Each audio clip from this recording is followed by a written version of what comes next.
Oh hey guys, so I've got my daily and I've kind of found the fastest way to do the daily is to basically do the pit of... No, wait, what was that? The Forge of Souls. As you guys can see, because I'm a tank, I get in like pretty much straight away. Surprised it took that long.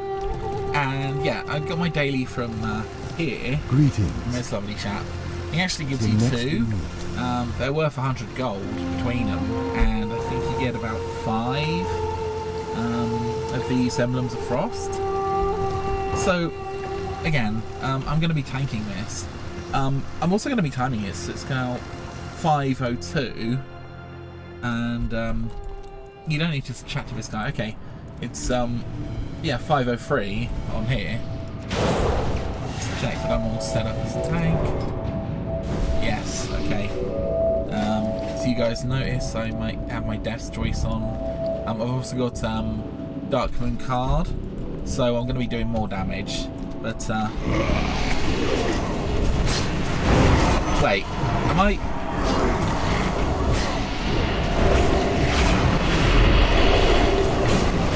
I'm wrong. Tanking Spec. Oh my gosh.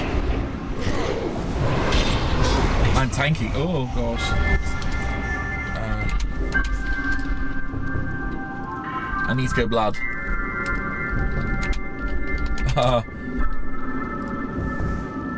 Okay, I am blood, and that's a lot better.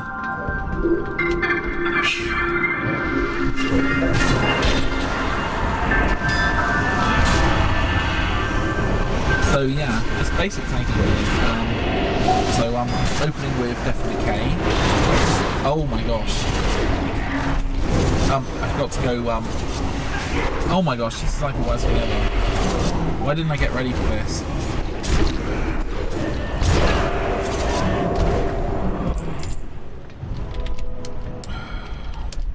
Wow, okay, sorry guys. This, I don't know what's up with me. Okay, anyway, I am now Frost, got the right armor on, and it's lagging. Great. This is like the worst video ever. I'm so sorry. But yeah, this is the fastest way of doing this, especially when you have a tank who's actually competent.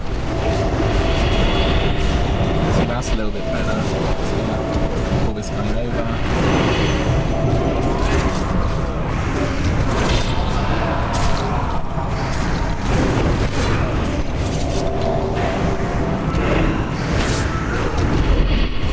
And yeah, this is so quick compared to like nearly all the other dungeons.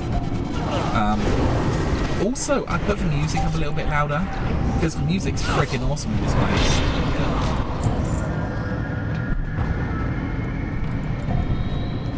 Huge fan of the music. At the moment, it's like nothing, but it gets better and better, especially when you come to kill some of the bosses. So we've been in here about 3 minutes so far.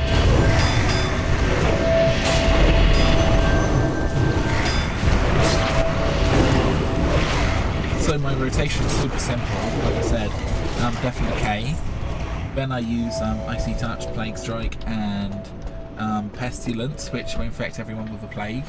And then I just literally use Blood Boil to basically generate the rest of my rage. There's obviously different setups for tanking, but I quite like it.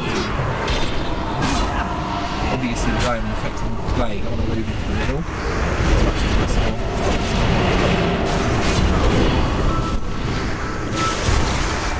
I also throw in a few death strikes as well. Blood boils and death strikes after that.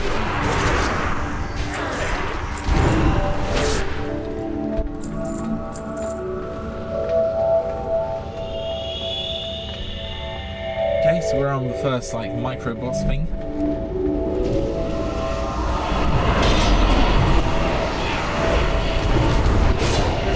Pull this guy over. Then use a few combos on these guys. Very nice. Nicely. I'll show you my talents at the end if you want, so stick around.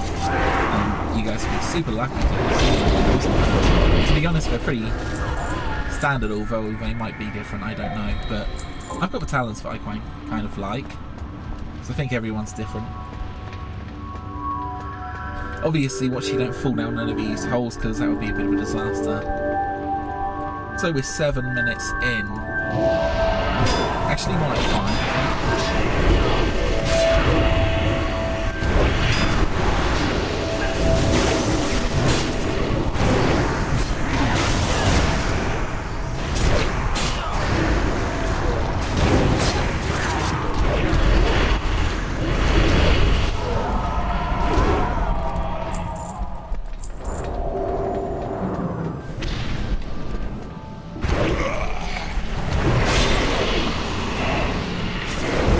No, you can go straight to blood balls, but the thing is, obviously, plates do damage over time, so it kind of help you hold the threat a little bit better. Also, I've got it set up so rune strikes will go off periodically. Okay, here's where the music gets good, so we'll be quiet for a bit. Finally, a captive audience.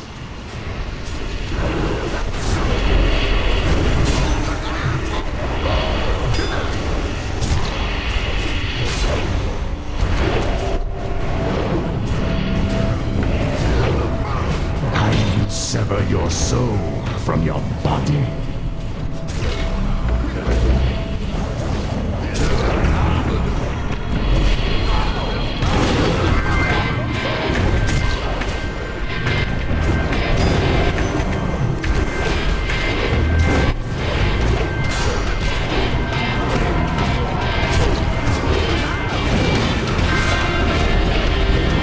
The vortex of the harvested calls to you.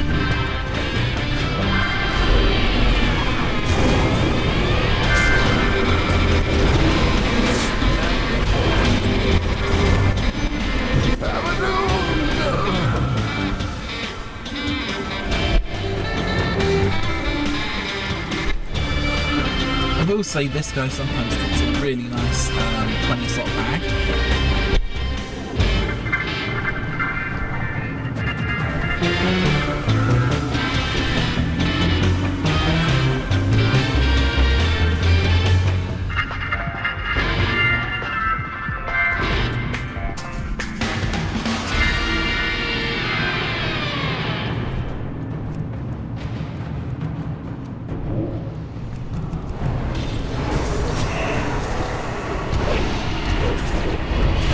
Uh-oh.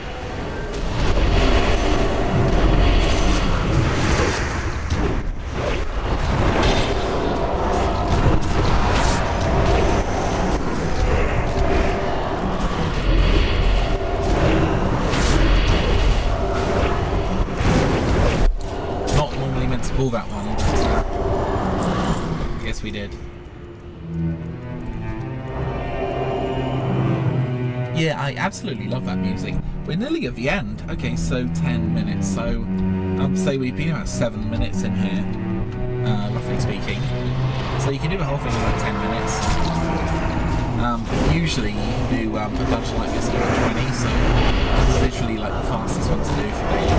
But obviously if you select a custom dungeon, you lose out on a bit of the money. You're still getting 100 gold and some tokens, so it's still worth it. Also, this one looks like Ganon to me. You know Ganon from Zelda. You dare look upon the host of souls! I shall devour you all! He's very hungry.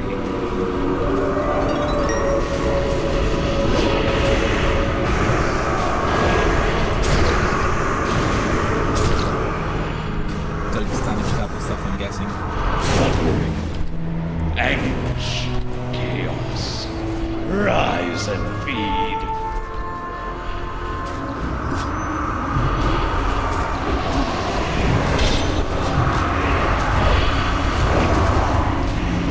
Yeah, I don't know what to do with these ghosts.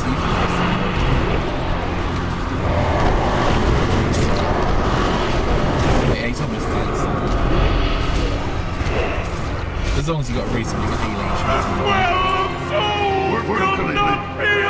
okay, 12 minutes, so it's taken about 9 minutes. Obviously I'm in my tanking gear, so it's not actually an upgrade. Excellent work, champions. We shall set up our base camp in these chambers. My Magi will get the Scourge transport device working shortly. Step inside when you are ready for your next mission. Yeah, then everyone leaves. I will meet you on the other side. Cool. And as you can see, Can I assist? literally 10 minutes Careful. there. Till next we meet. So, 50 gold and 3 frost emblems. Good luck, friend. Till next we meet. Good luck, friend. 50 gold and 2 frost Be emblems. careful. So, that's just 10 minutes that you can do every day for 5 big juicy frost emblems, which are the most valuable ones. And yeah, that's pretty much it for the video. I forgot I was gonna do something or say something, wasn't I? But no, I think that's it for the video. Short and sweet. Oh yeah, I was gonna show you my talents just for tanking, because they're pretty similar to normal, but maybe slightly different. Let's start with blood. So I'm not saying you should use these talents, by the way. I think they're fairly standard. I've gone all the way down to do Will of the Necropolis, which again, if your health goes below 35%, it reduces the damage you take by 15%, so that's pretty good. Improved Death Strike. Death Strike's amazing. Another talent which I hadn't really used much in the past. Let me have a little look. Where has it gone? Yeah, so Death Rune Mastery. So every time you use the Death Strike, you get some Death Runes, which can basically be used to spam Blood Boil maybe 5 times in a row if you wish. But like I said, I usually go down the Icy Touch and Plague Strike and then Pestilence route, and that helps hold all the mobs, and then just go for the Blood Boils after that, obviously opening with a Death and Decay. So okay, that's it for blood. In the Frost Tree, I have 3 in improved Icy Touch, which is pretty good. Increases damage by 15% and reduces melee and ranged attack speed by an additional 6%, which is really good for tanking, because obviously this normally reduces attack speed by 20%. So yeah, you're looking at what, 26% damage reduction on some of the bosses with improved Icy Talon, so worth taking. Obviously toughness gives me an extra 10% armor value. That also nicely synergizes with bladed armor, which again increases my damage based on my defense, or armor I should say. So yeah, really good. I've also got 5 points in Black Eyes, and the reason is I use quite a lot of AoE, so when I use my Death and Decay, for example, an extra 10% shadow damage, I believe, is really useful for helping to grab the mobs. I think it also helps boost up my Blood Boil damage as well. So yeah, extra 10%, every little helps, I guess. And just in the Unholy Tree, I've got 5 points in Anticipation, so that's 5% dodge. Really useful for tanking. 1 point in Epidemic, which basically means my Icy Touch and Plague Strike will kind of stay on the target for longer, an extra 3 seconds. To be honest, I don't know if this is strictly necessary, but I just find it a little bit easier to have an extra 3 seconds to get these up and keep these up, basically. And then of course I've got Morbidity, which is great. It does 2 things, so it increases damage and healing of your Death Coil. So Death Coil super useful for grabbing ranged mobs and doing a bit more damage, and keeping threat as well, especially if you can just grab someone who's a little bit away from you and use the Death Strike on them, a Death Coil. It also reduces the cooldown of your Death and Decay by 15 seconds. So again, you keep your Death and Decay up for 15 seconds, and then you have another 5-second cooldown where it isn't up.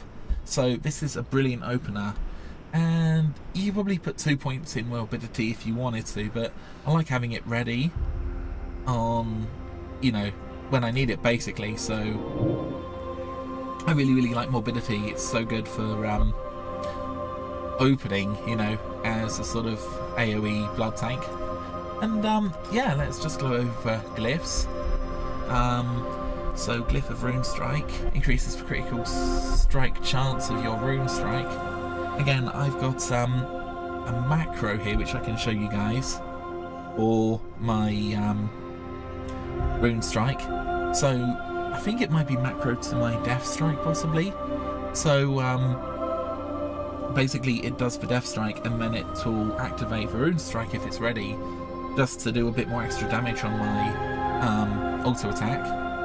I've got my Glyph of Death and Decay, which again gives me an extra 20% damage on that, so that's going to help hold threat. And of course that also works quite nicely with Black Ice, so I've got an extra 30% on my Death and Decay. And I think this kind of stacks up with strength as well, so if you've got a bit of extra strength or attack power, it's going to, you know, really hold threat for you, hopefully.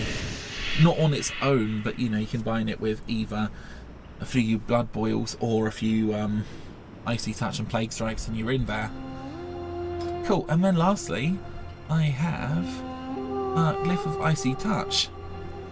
So your frost fervor disease does 20% additional damage. Again, I really like this rune because as soon as you get your disease up, you're getting another 20% increased damage, and again that is going to be working with your other talents, your Black Ice. So again, all in all, I'm doing a lot more damage, you know, percentage wise, to basically keep threat up. Some people go for the pestilence buff, which helps you keep up your diseases, but to be fair, because I actually have Epidemic here, I don't really use it that often, because with an extra 3 seconds I can just recast these, and these obviously, I believe these are both spells, at least plagues, at least Icy Touches, so that's going to be affected by haste. So if you've got a little bit of extra haste as well, that's just going to make your rotation a bit quicker. Isn't so important for tanking, obviously. Anyway guys, that's my setup at the moment, and it seems to be working reasonably well. I've also got Vampiric Blood, so if I'm taking a lot of damage from an enemy, that's just one of the cooldowns I can use to regain more health. And of course the other mechanic which is really useful is if you have both diseases up on the enemy, using Death Strike, which obviously has proc and everything else, will restore 10% of your health. So that's absolutely massive. If you can use 2 Death Strikes, and then you can use some maybe Blood Strikes if you want to, or Blood Boils or something to use your Blood Runes. That's quite a good combination for single target bosses. And of course when I regenerate health, it also means that my threat goes up massively, because everything you do generates threat basically. So if I'm taking damage and I'm healing, that's another threat gen right there. So yeah, I hope that's all really useful for you guys, and let me know what you think, and I will see you later.